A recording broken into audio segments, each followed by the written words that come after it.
पर्व है। इस दिन हमारा संविधान पूर्ण रूप से लागू हुआ था और इस दिन हम लोग पूरी तरह से गणतंत्र व्यवस्था की तरफ बढ़े थे। हमारे जो पूरा वैदिक काल से ही हमारे यहाँ जो सभ्यता थी, तो जो रिपब्लिक की अवधारणा है वह हमारे पहले से ही विद्यमान थी। और आज के समय में जो डेमोक्रेसी का महत्व है, यह हम लोग अपने आस पड़ोस के देशों को देखते हुए जान सकते हैं कि आज हम लोग जो अपने शासन व्यवस्था को अपने सुचारू रूप से संचालित कर पा रहे हैं, तो इसके पीछे कहीं ना कहीं हमारा मूल छिपा हुआ है।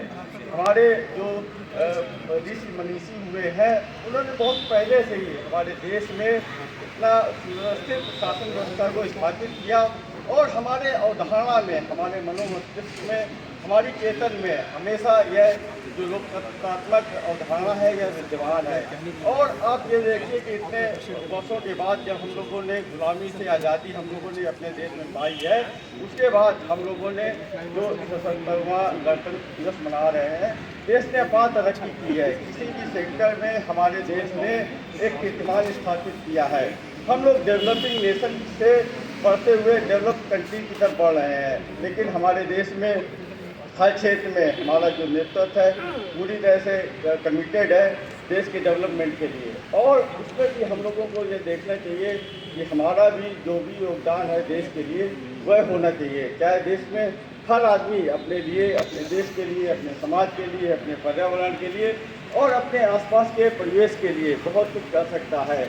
हम लोग एक मुकाम पे हुए हैं, लेकिन हम लोगों को ये चाहिए कि अपने देश के प्रेम की भावना को बलवती करें और देश में कहीं भी एकीकरण की भावना को प्रोत्साहित करें। साथ ही साथ देश के योगदान के लिए अपनी योगदान को बढ़ाएं, क्योंकि देश ने हम लोगों को बहुत कुछ दिया है। देश में हमारा भविष्य सुरक्षित है और देश में हमारा जो भी फ्यूचर है, जो भी हमारे बच्चों का है, जो भी हमारी नेक्स्ट जनरेशन है, इसको हम लोग सुरक्षित वातावरण दे पाएँ, सुरक्षित परिवेश दे पाएँ, सुरक्षित पर्यावरण दे पाएँ और सुरक्षित हम लोग देश को दे पाएँ।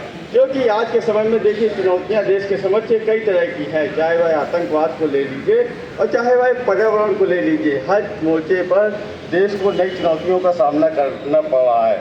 लेकिन पिछले विगत वर्षों में जब देश ने तरक्की के उस नए मुकामों को हासिल किया है और डेमोक्रेसी के क्षेत्र में आप देखिए कि देश ने चाहे डिफेंस का हो, चाहे स्पेस का हो, चाहे एग्रीकल्चर का हो, चाहे वाटर कंजर्वेशन हो, चाहे किसी भी क्षेत्र में देश ने एक बहुत ही अच्छा मुकाम हासिल किया है। और हम लोगों को प्राउड होता है जो भी देश ने विगत दशक देश ने तरक्की किया है।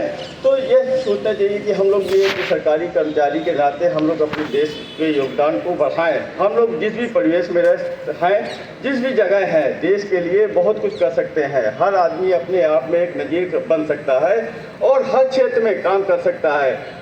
हम सभी लोग अपने देश के लिए जो भी हमारी मेधा शक्ति है उसका देश के में कहीं ना कहीं योगदान होना चाहिए। पूरा हमारा जीवन कहीं ना कहीं देश के लिए समर्पण की भावना होनी चाहिए, डेडिकेशन होनी चाहिए। और देश की उन्नति में हर क्षेत्र में सामाजिक काम है, पर्यावरण के काम है, वाटर कंजर्वेशन है, हर क्षेत्र में बहुत कुछ स्कोप है, बहुत कुछ देश में किया जाना बाकी है। देश में जो भी चुनौतियां हैं उसको सामना हम सब लोग एकीकरण की भावना से ही कर सकते हैं। और जब हम लोगों के बीच में जो भी हमारे देश प्रेम की भावना बलवती होगी, हम लोगों का मेन कॉन्सेप्ट यही होना चाहिए कि हमारे लिए नेशन फर्स्ट होना चाहिए, हमारे लिए देश पहले होना चाहिए। देश के जो देशवासी हैं उनके प्रति भ्रातृत्व की भावना होनी चाहिए और जिस भी क्षेत्र में हम लोग कर सकें, कंट्रीब्यूशन दे सकें, उसमें देना चाहिए। क्योंकि चुनौतियों का सामना देश प्रेम की भावना से ही किया जा सकता है। और सबसे बड़ी बात यह है कि देश में एकीकरण की भावना का संकल्प लेते हुए देश के लिए हम लोग जितना भी अधिक से अधिक देश के योगदान को बढ़ा सकें, उसी के साथ हम लोग रिपब्लिक डे मनाने का और जो भी हमारे राष्ट्रीय पर्व है उसके मनाने की सार्थकता तभी बढ़ जाती है जब हम लोग अपने योगदान को, अपने आप को विश्लेषण करते हुए देश प्रेम की भावना को और देश हित में अपने कामों को बढ़ाते हुए, करते हुए देश के लिए एक सकारात्मक परिकल्पना लेते हुए आप यहाँ से जाएं, क्योंकि देश हमारे लिए पहला ही होना चाहिए, नेशन फर्स्ट। धन्यवाद।